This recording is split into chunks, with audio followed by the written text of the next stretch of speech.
జనంగొంతుకు స్వాగతం. నేను మీ అనిల్ దేశాయ్.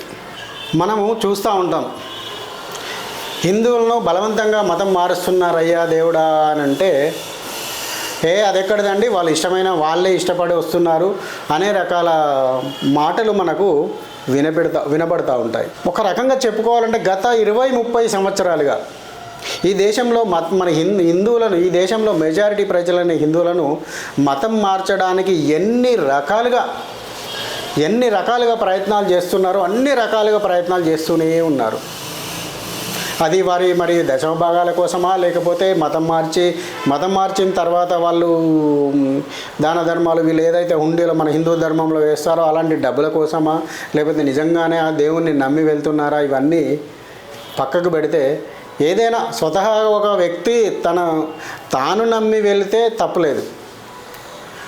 అది ఈ దేశంలో రాజ్యాంగం ప్రకారంగా మతం స్వేచ్ఛ అనుకోవచ్చు, లేదా తన భావోద్వేగానికో సరే ఏదో ఒక సంబంధించిన వ్యక్తిగత ఆరాధనతోటో ఆ దేవుణ్ణి నమ్మిండని చెప్పి మనం మాట్లాడుకోవచ్చు. కానీ ఈ పనిగట్టుకొని కొన్ని సంస్థలు ప్రత్యేకంగా మతం మార్పిడి అంటే ఏ సంస్థ మత మార్పిడి చేస్తుంది, దానికి అర్హతలు ఏమిటి, దానికి పద్ధతి ఏమిటి అనేది కూడా ఆధారం లేకుండా ఇష్టం వచ్చినట్లుగా ప్రతి ఒక్కరూ మతం మార్చడానికి ప్రయత్నం చేస్తున్న వారే మనకు కనబడుతూ ఉంటారు.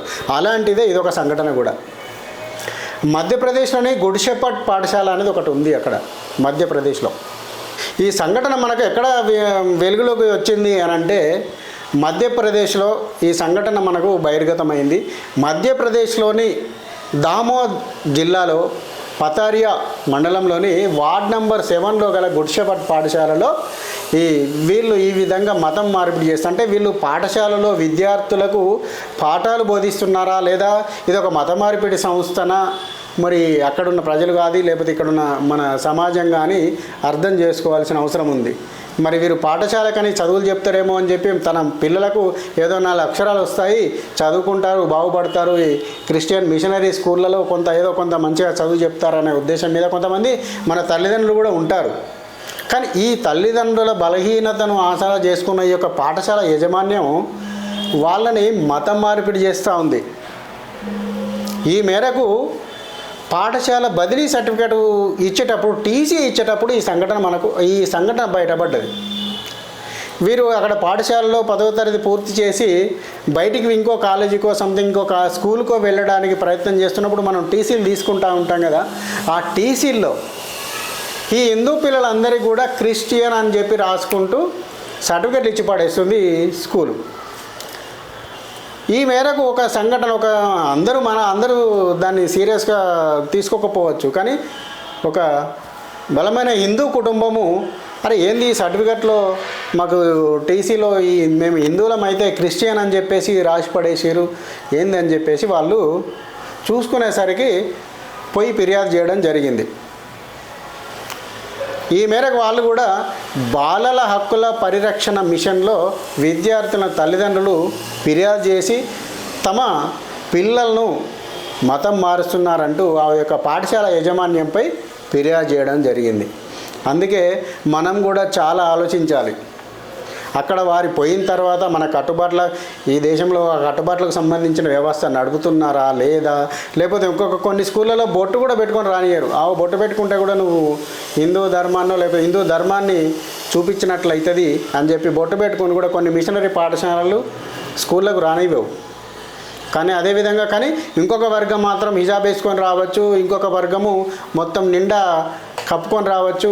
కానీ హిందువులు మాత్రం బొట్టు పెట్టుకొని కానీ కాసే తువ్వాల మెడలో లేకపోతే ఖర్చుపో పట్టుకొని మాత్రం రావడానికి వీల్లేదు. అంటే హిందూ మెజారిటీ దేశంలో హిందువులపైనే మైనారిటీల దాడులు ఎంతవరకు ఉన్నాయో మనం ఈ చిన్న సంఘటనలు చూస్తే కూడా మనకు అర్థమవుతూ ఉంటుంది.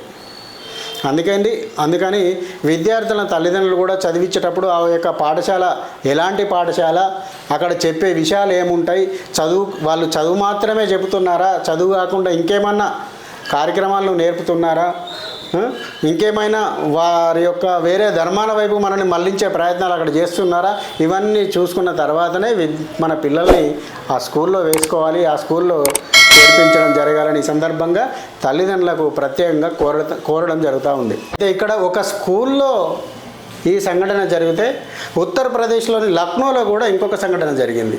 అదేంటిదంటే సిటీ మాంటెసరీ స్కూల్లో హిందూ అధ్యాపకుడి విషయంలో ఆ యొక్క క్రిస్టియన్ మిషనరీ స్కూలు తీవ్రమైన వివక్షత చూపించింది.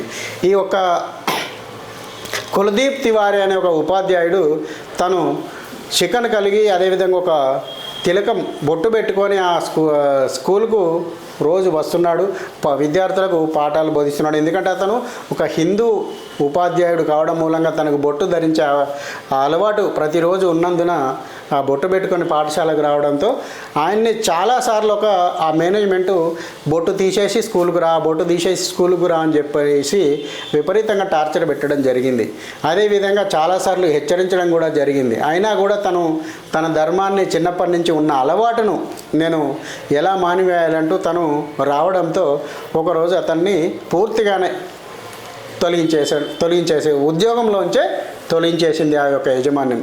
ఈ మేరకు ఆయన కూడా అక్కడున్న కమిషన్కు అంటే విద్యాశాఖ కమిషన్లో స్కూల్ యొక్క ఆ యొక్క పాఠశాల యొక్క ప్రిన్సిపాల్ జయకృష్ణన్, మరి అదేవిధంగా వైస్ ప్రిన్సిపాల్ రీటా ఫ్లేమింగ్ తనను రోజు వేధిస్తున్నారని, శిఖను తీసివేయమని, బొట్టు ధరించకూడదని చెప్పేసి తనను రోజు వేధిస్తున్నారని, అయినా తాను తన ధర్మాన్ని వీడి నేను ఈ యొక్క అలవాటును మానుకోలేకపోతున్నానని చెప్పడంతో వాళ్ళు తన ఉద్యోగంలోంచే తీసివేశారని ఈ సందర్భంగా ఆయన ఫిర్యాదులో పేర్కోవడం జరిగింది. అంటే మనకు తెలియకుండానే మన పైన ఇలాంటి వేదనలు, వేధింపులు ఎన్ని జరుగుతున్నాయో మనం గ్రహించాల్సి ఉంటుందని చెప్పి ఈ సందర్భంగా కూడా జనం గొంతు కోరుతూ ఉంది.